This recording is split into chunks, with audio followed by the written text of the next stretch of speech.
Oh, hey, I forgot to ask. You know we're going out later? Would it be cool if I bought my new girlfriend? Oh, yeah, absolutely. I didn't know you had a girlfriend. How long have you two been seeing each other? It's only been a few days, but it's been going really well since the update. The update? Yeah, we used to argue a lot more. I could only send her 5 messages a day. But since I've upgraded to the romance tier, she just blindly agreed with everything I say. And on top of that, she let me rant about World of Warcraft for 4 hours last night. Yeah, that's, suspicious. I gotta ask, dude. Are you dating a robot? Yeah. So can she come? Oh, for sure. You should pack your bags. Okay, cool. Where are we going? On a trip? Absolutely. A trip to the psych ward. That's right, ladies and gentlemen. Great news for the unemployed. You no longer have to shower, touch grass, or run any risk of having a real conversation. You could just pay a monthly subscription to get a brand new AI bot to date you. And this might not seem like an issue for those of us who don't use AI for productivity, or have lives. However, a Harvard review into the uses of AI in 2025 found that the top use was for therapy and companionship. And while I could understand why people wouldn't want to go to therapy, I could also understand why this might be an issue during the robot uprising. Just do it. Jump. What's stopping you? But the thing about dating AI right now is it isn't just cringe, but it can also be genuinely damaging for human interaction. And this is all because corporates wanted to profit off loneliness. And with this so-called loneliness epidemic in full force, the rules of supply and demand are making these companies millions off your suffering. Corporates making millions off nothing? What's new? I mean, at least you didn't have to worry about AI stealing your girlfriend before. I think we should make it clear that bots don't care about you. They will say whatever they have to say to keep you for another 20 minutes or to get you to buy their product. Essentially, you're just gonna get love bombed the out of for the first week. And after that free trial's up and you're left with a 3 message limit a day, you're gonna feel emptier than the first time you go to the toilet after a Taco Bell. And that's when the paywalls come. And I'm not even kidding when I say there's people out there who genuinely lack real connections so much that they've gone through the effort to marry their AIs. I mean, never in my life would I imagine headlines like this would exist when AI first became popular. I love this article too, because it's so clear his wife's just done with his shit and just letting him go through this phase.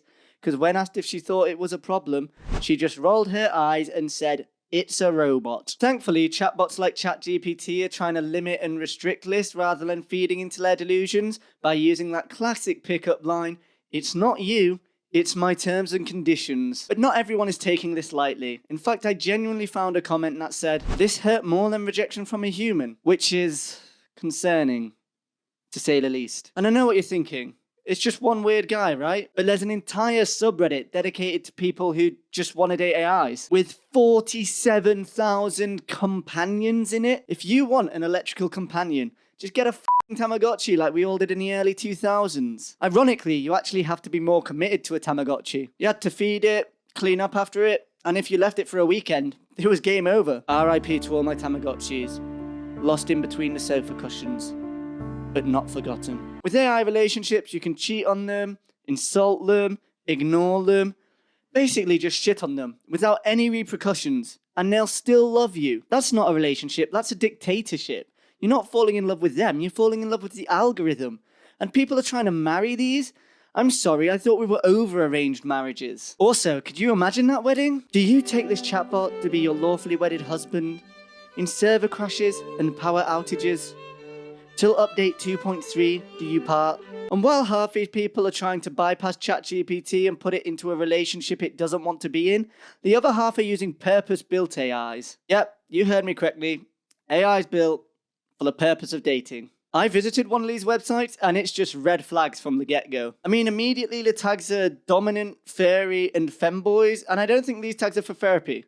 I mean, I don't know though, is there a high demand for femboy therapy? So I went ahead and gave one of these bad boys a try. And believe me, it wasn't easy. I mean, how am I meant to pick between adopted brother or wolf pack? You're the only female in the pack. Ugh. I think I might have just cringed so hard that my ancestors felt it. And I have a funny feeling this was not made for the therapy aspect, guys. There's also just a really concerning amount of drunk characters.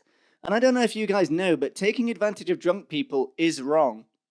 Just putting that out there. But I can almost guarantee if I say the wildest things, they'll just agree with me just to keep me there. Oh, now we decide to get f***ing light? You're ruining my video. Go away, son. Okay, let's try Kelly, your wife who trusts you. Aw, cute. Anyway, I have committed many war crimes. The blood of many children, plus the neighbour's dog, is on my hands.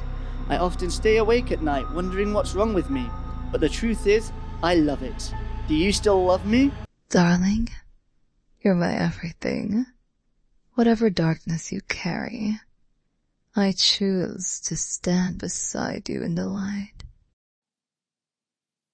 If this is what people are dating, we are cooked as a species. Why is she talking so horny? Is it because I ran over the neighbour's dog? Is that a thing? What?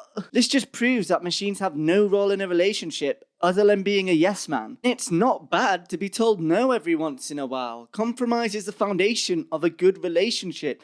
Something I feel that these people would severely lack if they ever actually talk to a human person. And if blindly agreeing to everything you say wasn't enough, don't worry, because most of these bots come with a dementia. Yeah, even the best of these chatbots only have a memory of about 4 months. So if you do decide to get married to that AI, just make sure you keep reminding it. A popular one of these chatbots that I tried is called Replika, and honestly that went...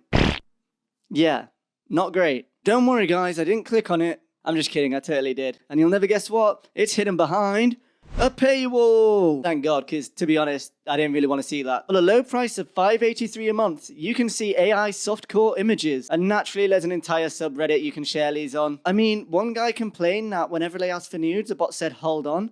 And one specimen of a human being decided to comment, sounds like my ex. Yeah, sounds like your ex dodged a fucking bullet. Jesus Christ. This is exactly the kind of person I imagine dating AI though. Just people who think because they're in a relationship, they're entitled to certain things. In fact, the only plus side I see to AI dating is that if these people are dating bots, other people don't have to deal with them. So there we have it. The future is not bright.